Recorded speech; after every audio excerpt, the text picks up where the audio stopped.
Today, I'll show you how to install a GPU card in your PC in just a few simple steps.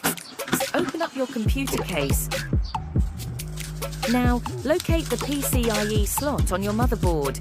It's usually the long one near the bottom. Carefully insert the GPU card into the PCIe slot.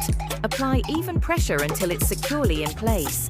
Finally, secure the GPU card to the case bracket using the screws provided. And there you have it. You've successfully installed a GPU card in your PC.